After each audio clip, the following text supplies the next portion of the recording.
Welcome to our Media Center. Hello students, and welcome to the Renz Middle School Media Center. We are so happy you came by today to learn a little more about what we have to offer. Whether you are interested in learning more about books and computers or just wanting to read in our reading area, there is always a lot to do and a lot to see in our Media Center. Okay everybody, let's start learning how we can find what we are looking for in the different areas of our Media Center. In our Media Center, there are several areas that we will learn about today.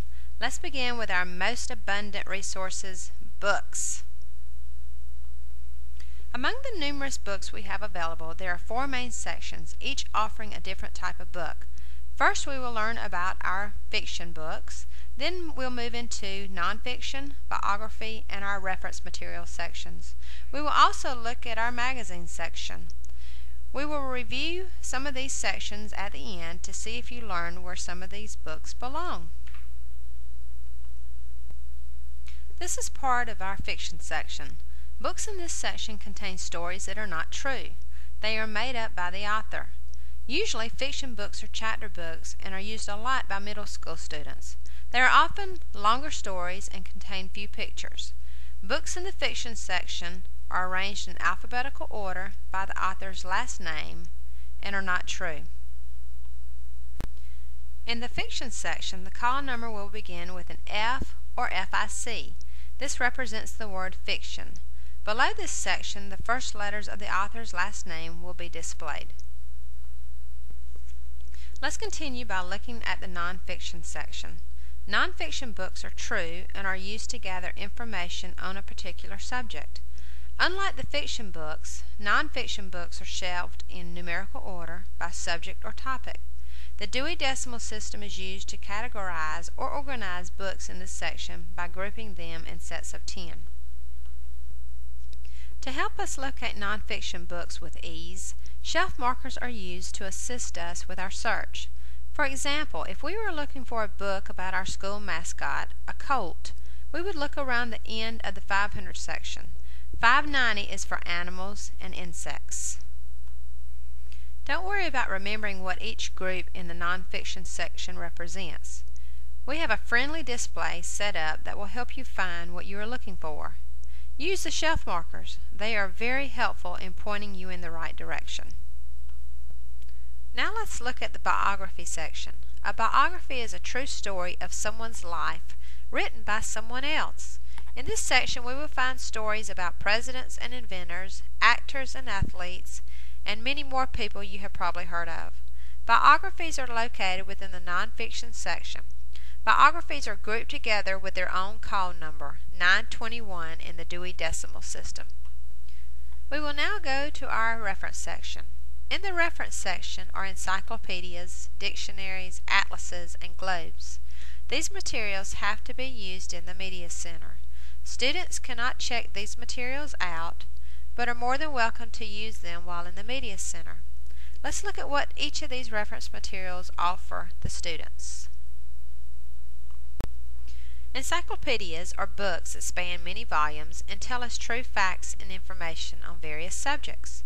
The call numbers on an encyclopedia, like any book within the reference section, is an R or the letters REF. Also, you will see that the encyclopedias are numbered and lettered. This information is used for multiple purposes. First, they are used to keep the books in their correct order, and second, to help you find information that interests you. If you were looking for information on dogs, you would look for the volume that had the letter D printed on the spine. The next reference material we will look at are dictionaries. Dictionaries come in all shapes and sizes. There are student dictionaries, pocket dictionaries, and subject-specific dictionaries. No matter which dictionary you pick, they all have some things in common. First, words are arranged in alphabetical order. Also, the word you are looking up will usually be printed in bold with a definition to follow. In some dictionaries, pronunciation guides are used to help you figure out how to correctly say the word. We have several types of dictionaries in our Media Center. Our Media Center also has atlases and globes for students to use. These are useful in looking at different places around the world. An atlas contains a group of maps, often showing different angles or views of an area. A globe is a map that is round and spins.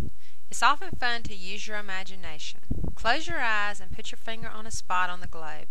Imagine being there and learning everything there is to know about this new place. Now that we've looked at our reference section, let's see what we've learned. All information found in the reference section is true, also called nonfiction. Encyclopedias, dictionaries, atlases, and globes are all found in our reference section. Reference materials are not allowed to be checked out, but are to be used within the Media Center. That completes our book sections. We have looked at fiction books, nonfiction books, biographies, and reference materials. But wait, that's not all we have in our Media Center. Let's take a look at some of the other resources we have here at Renz Middle School. Our Media Center has 4 computer workstations available for students to use. Whether you are taking an accelerated reader test, looking up a book to check out using our opaque system, or creating a project for class, this area is always available for students to use. In our Media Center, we also have numerous magazines for the students to check out. Whether you want to read about your favorite singer, get decorating tip ideas, or read about current events, there's a magazine for you. We also have magazines that are yours for the taking. If you see a magazine on this rack that you would like to take home and keep, you can without checking it out. After you have selected your book, there are tables and chairs in the Media Center that you'll be able to use. You can spend time reading here or working on assignments. After you select your book, make sure you visit the circulation desk to check your book out. To do this, you'll need to let the media specialist or media clerk scan your book and put your lunch code into the computer. The library media specialist or media clerk are always available to help you when checking out your books. Once you have finished reading your book, don't forget to turn it in to avoid a fine. It will need to be returned to the Media Center for it to be checked back in and placed back on our shelves for other students to use. To return your book, simply place your book in the book drop. We have now completed our visit to the Renz Middle School Media Center. Let's see if you can answer a few questions on what we have learned. What is the name of the section located within the nonfiction or true section that contains stories of people's lives? If you said the biography section, you're correct. Which section has call numbers that begin with F or FIC and contain stories that are not true? If you said the fiction section, you are correct. Finally, once you have found a book you would like to read, what should you do to be able to take the book with you out of the Media Center? If you said take the book to the circulation desk for the media specialist or media clerk to check it out, you are correct. We hope you have enjoyed your visit to the Renz Middle School Media Center. Please come back and enjoy the facilities anytime.